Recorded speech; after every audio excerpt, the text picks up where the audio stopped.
And we worked with the builder to site the house, and we sited it in an area, it was an oak and beech forest, sited in the area where there were the fewest trees.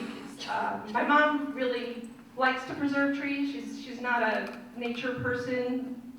I know we talked about nature like that, and nature is within us, all that earlier, but she wanted to preserve the trees, and so you get something like this, where you have a house and you have a gravel driveway, there's no foundation plantings, there's no lawn, and why is this? I mean, this is common, you've seen this in North Georgia, we've seen this in North Carolina. We do this for our vacation homes. Don't we want to be on vacation all the time? Why do we do this? Why don't we do this in our full-time residences? I mean, I understand if the area was cleared beforehand, there wasn't a forest. This frees up your life. I mean, personally, I'm a gardener because I want to have the plants to attract animals. I'd rather be hiking in my free time than gardening. I've decided that over the past few years, and a house like this would have given me that opportunity, but this is not the norm. So if this is not my husband or anything like that. So if we want our vacation houses to be a certain way, why are we doing this? Here's some facts. I think Doug said that there was about the same amount of lawn in America as there was for the size of New England. I saw statistics saying that we have the same amount of lawn as the entire area of the state of Texas. Lawns are our largest crop in the US. They are a crop, but yet we can't eat them. But we irrigate them and tend to them. CBS did a news poll a few years ago that found that for 1 in 5 Americans, mowing the lawn was their least favorite chore. If 1 in 5 Americans feel that way, why don't we have 20% less lawn? The lawn size average is about 1/5 of an acre, and there are over 80 million households that have a private lawn, and that's increasing every day, right? And finally, they range from an average of 0.06 of an acre in Washington, D.C. to over 1/2 an acre in Georgia. So there is some variability there. And this is really largely an American thing. This is not typical around the world.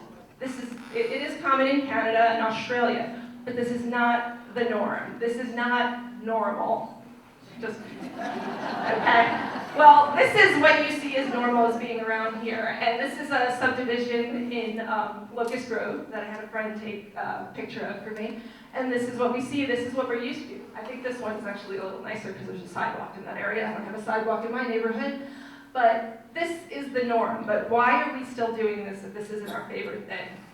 I'd argue it's culture. And what is culture? It's peer pressure, right? I mean, that's what culture is.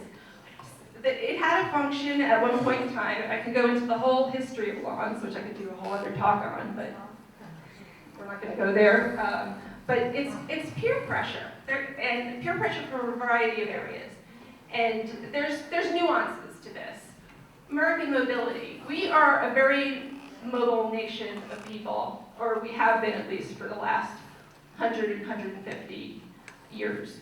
We moved from the East Coast, we moved to Arizona. We want the same thing. We want it to look the same. We want it to look the same as the places we grew up, even though they may have been a completely different ecosystem.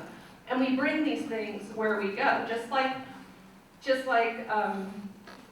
people from England brought some of the norms of their gardens over here to begin with.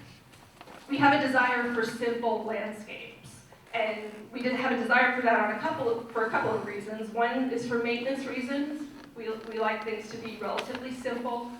Fewer species, it's just less brain damage for us. But there is a desire for simple landscapes. Lack of knowledge, part of that can be tied to American mobility. You move to a new area, you get busy, you don't have time to learn these things. You have a life outside your yard. Well, maybe not everyone here, maybe that is true. It's the wrong audience, I realize that. But lack of knowledge is massive. I can't tell you how many people I talk to that think crepe myrtles are native, that whole term, native.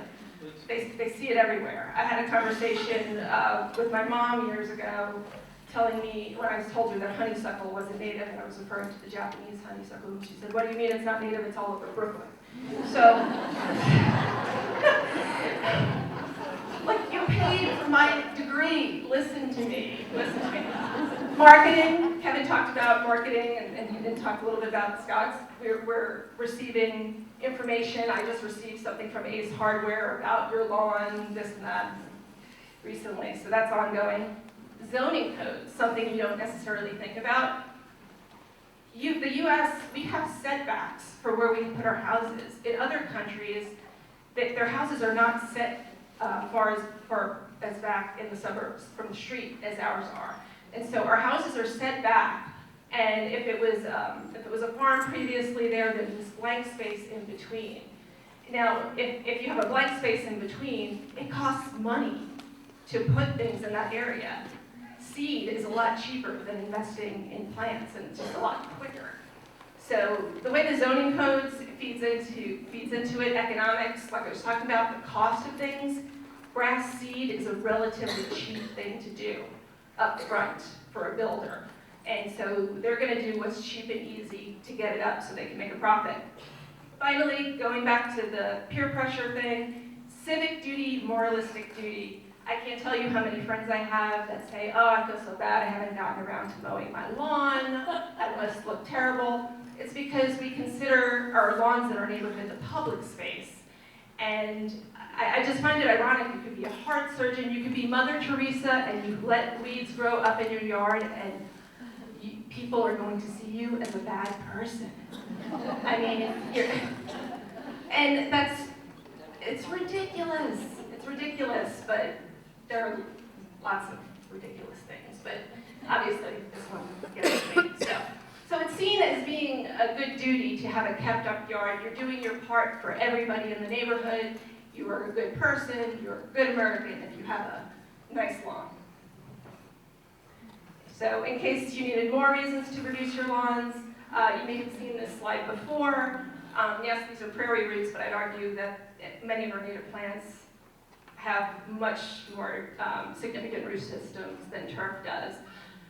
When we're doing a project for erosion control reasons, we put down seeding or temporary seeding of grasses or permanent seeding or sodding.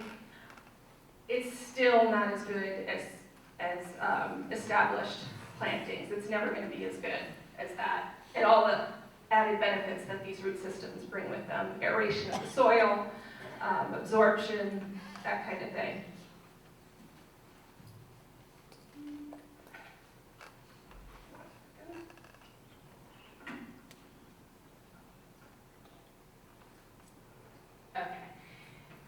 Many of the grasses are invasive. Most of the lawn grasses we have are not native to this country. We're not lucky enough to be able to grow buffalo grass here. I have heard that St. Augustine grass is a native grass. So I haven't looked into that further. Does anyone know any more about that? Further south, not to this. Yes, further south. It's water hungry.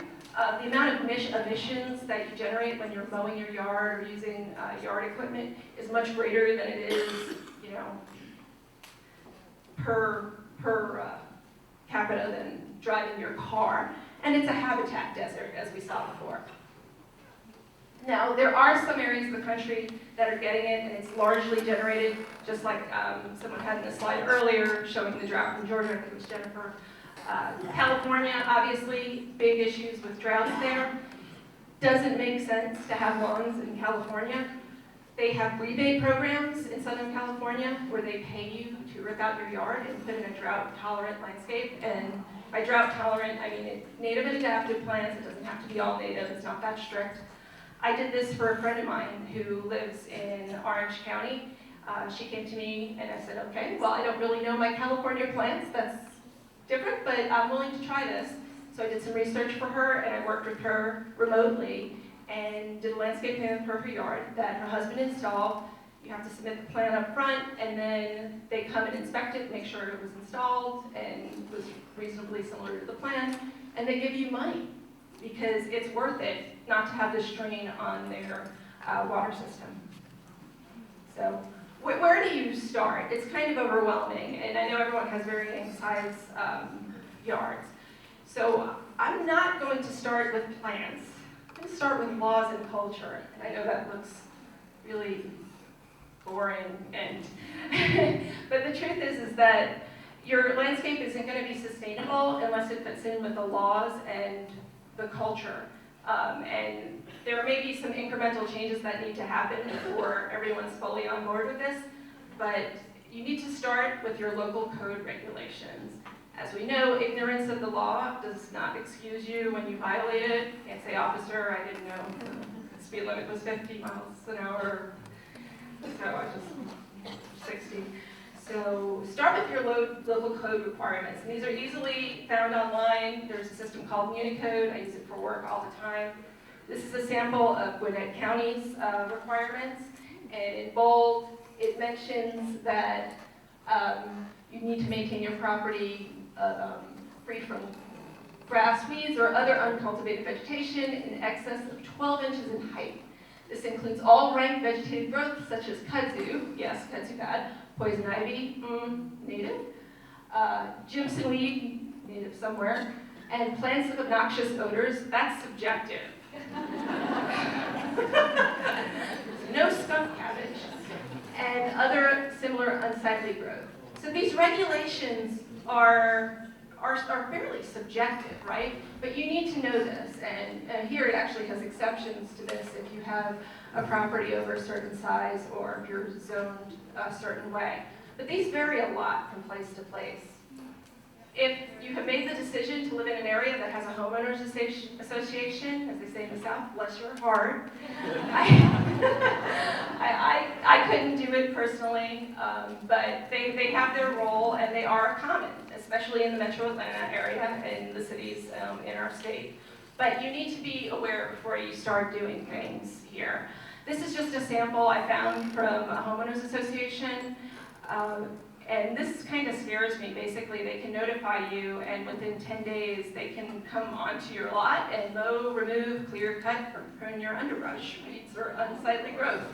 That is very, very vague. Unsightly. We all have different perspectives of what unsightly is. So you need to know where your homeowners association stands, and then look at what you signed up for when you joined, just make sure before you get going. And it doesn't mean you can't do anything. It just means you need to be aware of what regulations are in place.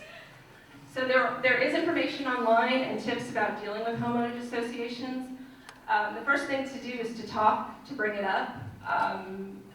Some people may not know about alternatives just because they're busy with other things, and landscaping isn't something that they think about all the time.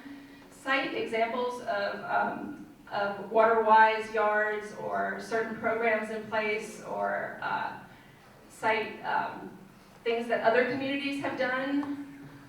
One of the best ways to do it is to get on the board in charge of landscaping and maybe write a sample code. I mean, part of the reason we're stuck with what we're stuck with is laziness and just lack of initiative. And I don't mean by y'all, I mean by generally people. They just go, well, that's the way it's been, I don't have time to think about it and change it.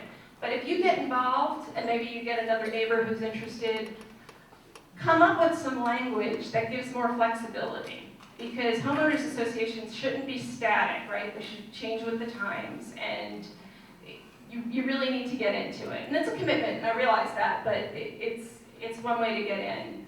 Show them examples of yards. People have a bad perception about native plants. We joked, the friend of mine who moved to California when she lived in Atlanta, she had a neighbor who they called Mr. Natural. And his idea of not having a lawn was just to let everything go in his front lawn. Well, this is a 1950s subdivision in Atlanta.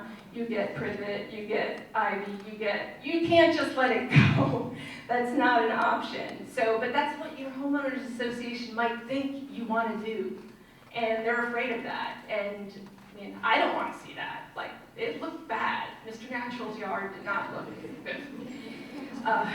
Appeal appeal to them, one way to appeal to them is with money, if they're paying for maintenance, maybe if you shrink your lawn areas, maybe you're shrinking your maintenance, if you're doing some of the things in terms of leaving grass cuttings in the area, that kind of thing, to add nitrogen to the soil. Money talks. Money is the big one. So if reducing the area of grass overall will reduce the costs that are outlaid, then that's one way to get on board. And finally, stay in it. This may not be a 1-month task. This may be a couple of years. But you know, what else are you doing? Nothing, you know. Another state that is a little bit ahead of the curve is Florida, our neighbor to the south. And they passed a House bill a few years ago that allows people within homeowners associations to override their laws of the homeowners association if people are following Florida-friendly landscaping and other water use and pollution prevention measures to conserve or protect the state's water resources, because that serves a compelling public interest.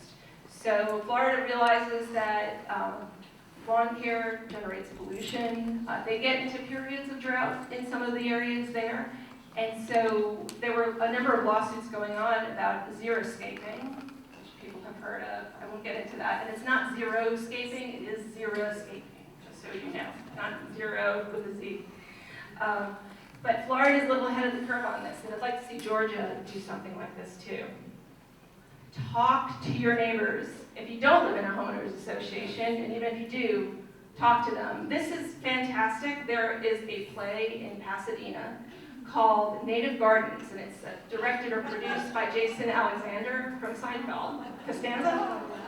And it's about a young Latino couple that moves into a neighborhood, and the husband is he's a young lawyer, and the wife is interested in sustainability, and their neighbors are an established, well-to-do, upper-crust couple that has a formal yard that uses all exotic plants and lots of pesticides and herbicides, and things go downhill and such. So if you're in Pasadena, I'd encourage you to go see this play. But talking up front helps, and I'm lucky that I'm best friends with one of my neighbors. We became best friends, which is fantastic. And one of the things I do is I just give her plants. So, you know that, be the change you want to see in the world, buy plants for the landscapes you want to see in the world, just give plants to people. I mean, people rarely say no to stuff, especially if it's a flower, you know, they like that. But talking to our neighbors is not something all of us do anymore. I realize I'm in a very fortunate situation. One of the first things to do is, actually, before you say what you're going to do, ask them if they have any plans. Just like that slide from the High Line that Rick was talking about, where he knew that Hudson Yards was going to be building these big buildings going in. You may be deciding to put in a shade garden area in your front yard, while your neighbor may be deciding to cut down that tree or be putting in an addition or changing their slopes. Ask them if they have any plans for their front yard, because property lines may be set, but the environment is a continuum, and it's important to know what's going on. And also listen to them and just get a feel for how they sound about things. Explain to them what you're planning on doing. I think so much of sustainability is about convincing people through building long-term relationships with people, so people trust other people. You can do this by appealing. If you get to know them, you appeal to what their interests are. Are they interested in birds? Are they interested in the plight of the monarch? Have they heard about that? Is wildlife a key thing for them? Are they concerned about noise? You could be like, I'm going to reduce my lawn. It's going to mean less noise out here on a regular basis, less leaf blowing. That's sensitive for some people.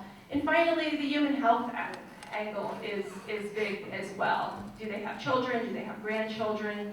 You could say what you're doing is going to be healthier, and you've seen some things, and this is really good for people. So everyone has a different sweet spot.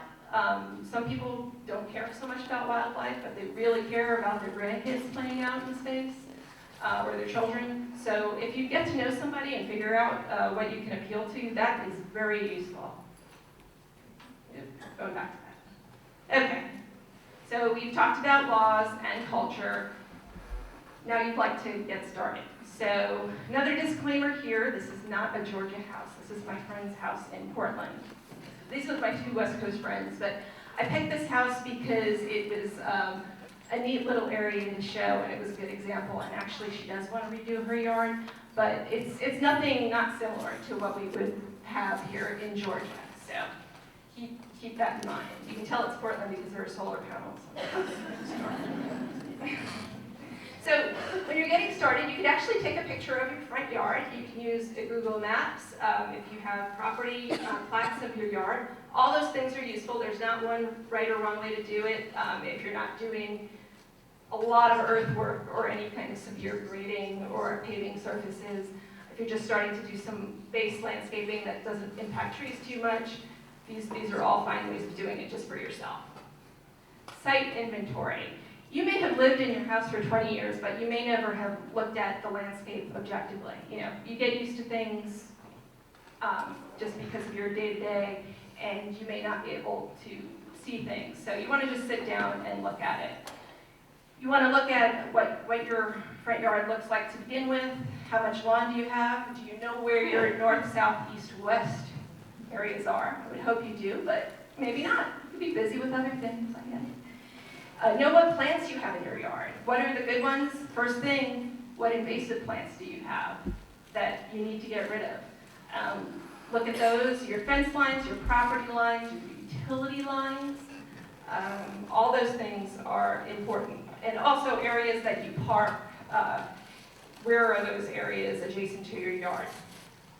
Then you're going to get into a little bit more of site analysis, and this is looking more in depth at the systems in place. Sight lines. When it comes to redoing your front yard, one of the things that makes native landscapes look unappealing to some people is if you have a really overgrown landscape and you're not seeing the sight lines. And it's not just for safety for you that somebody could hide behind a shrub, it's also people from the street view want to be able to see your front windows, to see your front door. It shows that it's just a connection that we have, and it's really important to keep some of those open and not to just put a mass of giant cedars in front of your house. Look at the areas of sun and shade, and you want to go out there at multiple times of the day. Just like Rick Dark was showing us beautiful pictures of the stream side, it changes, and you may think it's a sunny area, but you spend some time out there, it may not be. Look at your drainage, look at your topography, look at where your gutters are emptying out. When it comes to your utility lines, look up and look down and know if there are setbacks off those lines, because once you get an established tree in an area, you realize it's 5 years later and you realize, oh yeah, I didn't realize this tree was going to get this big, and then Georgia Power comes and shears half of it off. It's too late at that point. So think ahead. Programming. Programming is the things that you want to use the site for now or maybe in the future. Do you want an herb garden or a vegetable garden? Do you have children that actually play in your front yard? And do you want to have an area open for them? Do you want cut flowers or grasses? Do you have water issues and need areas of stormwater control or rain garden? What's the level of maintenance you want? And do you want to attract animals, which I would argue that yes, you want to, except maybe deer. I'm not going to address deer. Deer are a whole other subject. I don't have to deal with deer. I live inside the perimeter, and there aren't any. It's the lazy way out. Well, there are deer inside the perimeter. There just aren't deer on my street. So, anyway,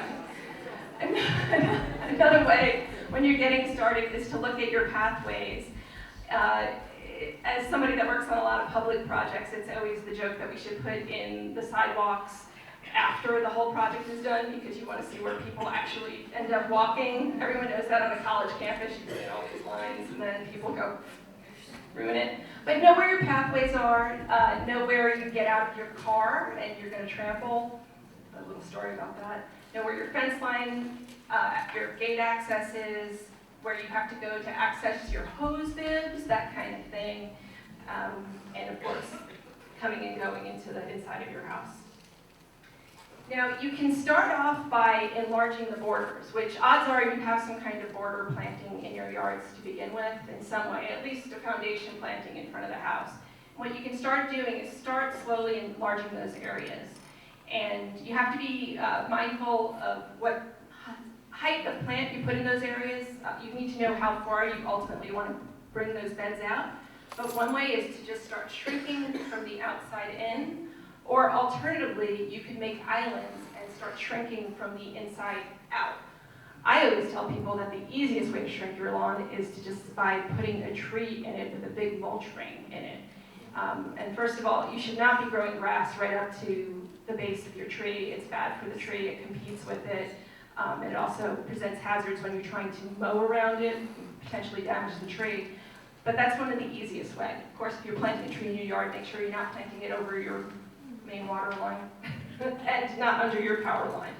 But that's an easy way to get started shrinking your lawn. And inexpensive too, and less maintenance up front, because then you just have one tree and a nice bed around it.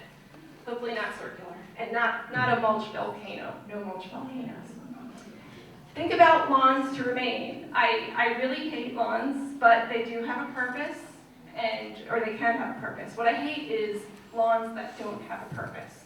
And there may be a purpose in having some areas of lawn to remain. You may just like the way it looks. It may be for your neighbors and not for you.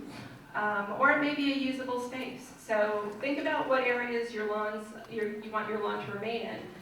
One thing I have a driveway, but we also park in the street. And one stupid thing I did when I got overzealous in getting rid of my lawn was that I planted right up to the curb. Well, now I open my door right into 2-foot tall flowers, and I get sad because sometimes I knock the flowers off. That was stupid. That landscape architect should have been fired. Planting in drifts. We talked about order earlier today, and order versus chaos.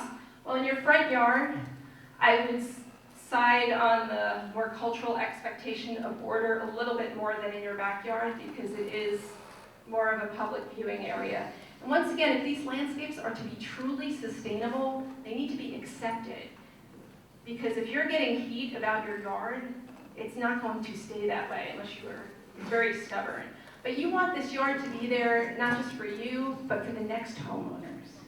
So sustainability doesn't mean just what you plant, it means how it interacts with the culture and the people of the area. So planting in drifts is doing patterns of multiple plants. We typically do in groups of odd numbers, and having them pop up so that they have repeating, they repeat throughout your yard in areas where they're appropriate for the types of soil and sun conditions. And so there's some kind of pattern going in there. Now, if you ask if this is what I did in my front yard, it is not. My yard is a big collection of every species on earth. So my yard was on the Audubon garden tour this fall, and I have an amazing collection of biodiversity, but it's an experiment. And so do as I say, not as I do. Layers. We talked about layers. The other speakers talked about layers earlier. So important.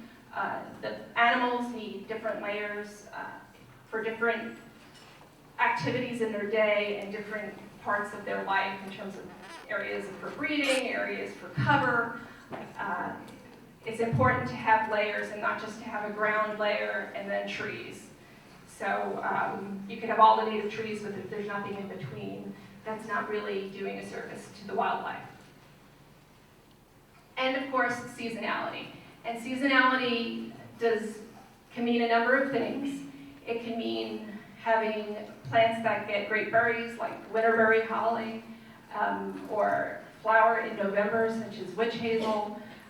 You want elements of seasonality in there. And this is really easy to do with native plants in a way, because we really don't have a lot of evergreen shrubs in the Piedmont, at least. We don't have as many evergreen small shrubs and ground covers. That's why everyone buys exotic ground covers because they want an evergreen ground cover that's dense.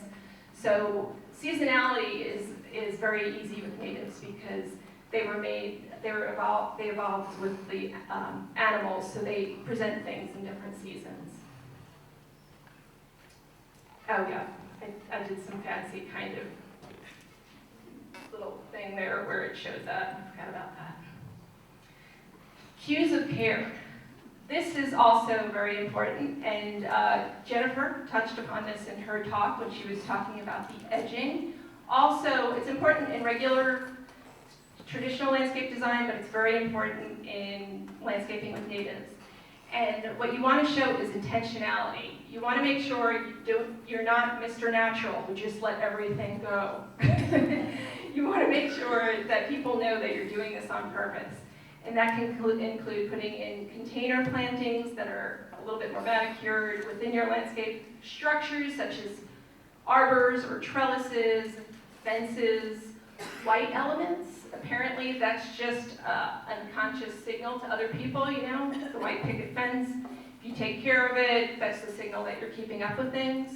Putting straight lines and things in your yard. Just because you have a native yard doesn't mean it has to be completely naturalistic. You can have a formal native front yard. That is an option. And straight lines bring a little bit more formality into things. Covering your foundation in case you have an area that is bare on the lower part of your house. Planting showy flowers. And this is big. I see this, I have people that walk their kids in my neighborhood, and I have parents come and say, my child loves passing by your house because of the flowers. And I constantly have people commenting on the flowers. And that means so much to me. That's like more fulfilling almost than like a good day at work, because you're making that connection with people. You know that they're wanting to come by your house. I have a woman in my neighborhood who I see her taking pictures in my yard all the time. It is so cool. But it's really hard for people not to like showy flowers, so that's a good one. Bird baths, edges, walkways with different types of surfacing in them.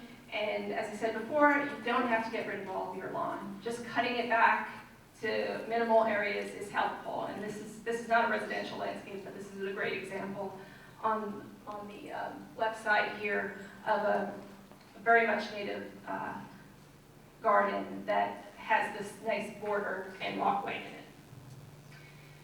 Very important, start small. This is Tiny Doors. This is an artist who does things around town. I love this. That is a real Converse shoe. So if you want to start really small, you can finish that in like a half an hour. So it's so important. Sustainability also means what you can keep up with. Don't say, okay, you have like a half-acre front yard. Don't say you're going to like half your half-acre front yard in one fell swoop. These things take time. You only have so much energy. Native does not mean that you just leave it alone and it goes. It takes work to get it done, and it's not going to be sustainable for you if you don't start small and don't bite off more than you can chew. So now, you thought about all this other stuff, and now you want to go in for the kill. So I just geeked out on this. So anyhow, I have 4 ways to murder your lawn. The first one, brute force. This is actually digging it up, and you can use equipment for this, or you can hire people, or you can take this into your own hands. Before you get started, make sure you don't have any irrigation lines in there that you're going to snap. You may want to work around that. Look at that ahead of time. You can dig it out using a shovel and slicing underneath the grass roots.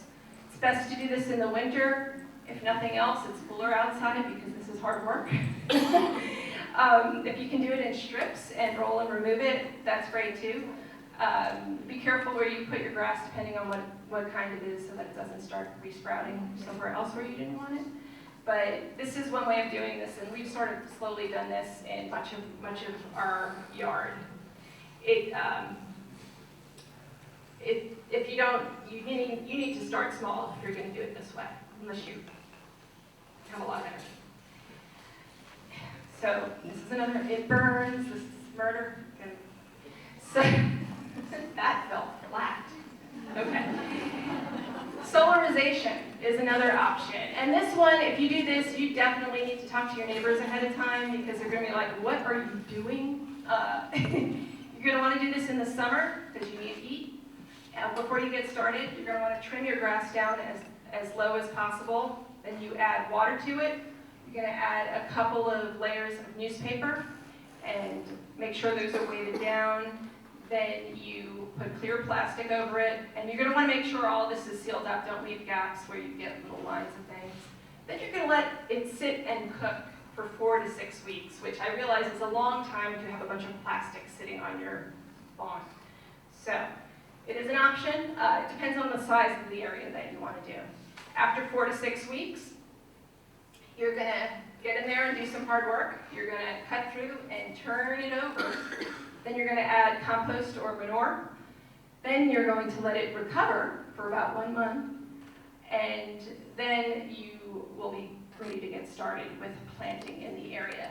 So this does not work as well for Bermuda grass, which is very stoloniferous and very hardy. So it's harder to do this with Bermuda. But if you have a zoysia or pesculon, this may be a better way to do things. Smothering. This one to me seems like it's actually, this one appeals to me the most, though I didn't do this in my yard. So this one is a good way to add some more nitrogen in your soil in the process. And you're going to get a bunch of cardboard ready. But before you do that, you're going to put down lawn clippings, or you can also put down some manure. Again, you may want to let your neighbors know ahead of time if there's a bunch of stinky manure going out there. So keep that in mind. You're going to add cardboard, then there's another layer of compost and manure over that, and then you're going to put mulch, which can be shredded leaves, or if you want to go with something heavier, such as shredded wood chips, you can do that as well. But this is another way of killing your lawn and starting to establish some more beds within your lawn space. Finally, poison, maybe on the controversial side still, but it is still an option. They work better for Bermuda grass. Using glyphosate, if you do, use it in the active growing season of the grass that you have. Do not water it after application. Then you're going to need to wait at least a week. You may need to repeat it after that, but then you're just going to want to wait a little bit longer, make sure it's all dead, make sure the glyphosate is no longer active before you start planting. So that's 4 ways to commit monocoticide. Sorry, that's cheesy. So Rick talked a little bit about maintenance. It's still work, whatever way you want to call it. Native does not mean that you're not going to have to do work in your yard by any means. Few important things. You're going to want to make sure you learn to identify your native seedlings and what's coming up early on in the season.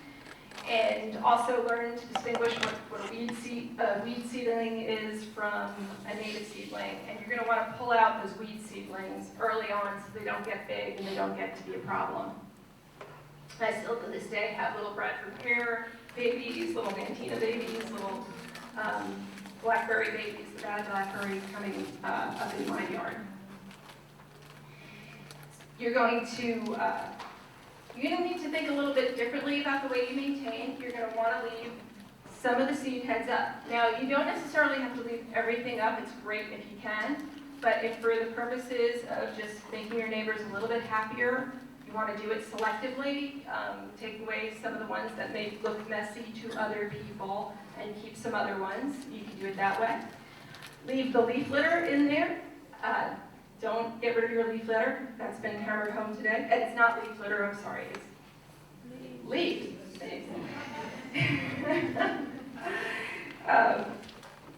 Make sure you're not using pre-emergence, because then you will kill your plants if you're trying to get rid of your weeds. Just pull them out and don't use pre-emergence. So there is work that you're going to need to be doing out there, and it's fun to pay attention because these landscapes are dynamic and they change year to year.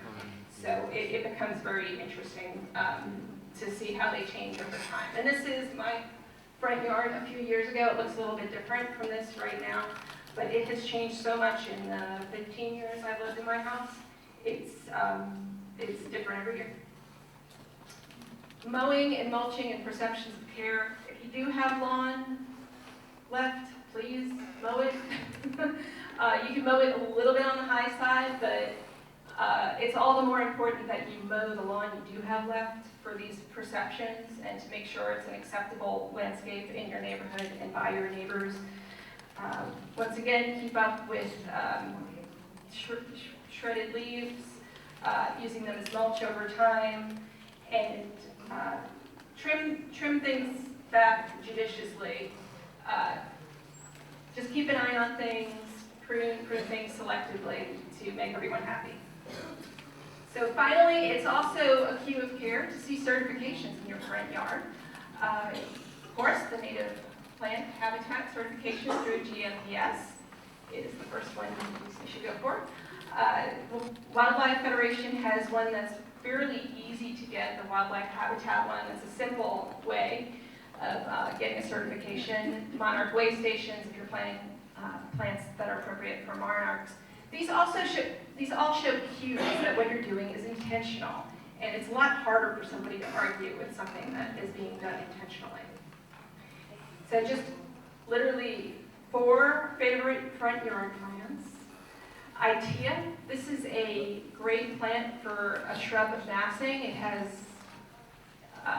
pretty much all year interest. A lot of times it keeps some of the leaves in the winter months and has great fall color, and is a great plant for pollinators and birds.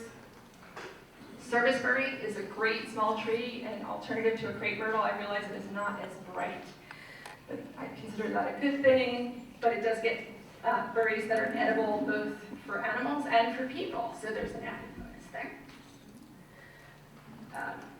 Jennifer mentioned Solidago rugosa fireworks. I have this in my front yard, and one of the things I like about it is that it has rosettes underneath earlier in the year, so it creates sort of a living ground cover before it sends up its shoots, and that's one of the things that helps to keep other weeds out. American holly. If you do want something, a tree that is evergreen in your front yard, I think American holly is completely underused. It is tolerant of a number of situations. I was recently in New Orleans. I saw it as a street tree thriving. And if it can live as a street tree in New Orleans, it can make it anywhere.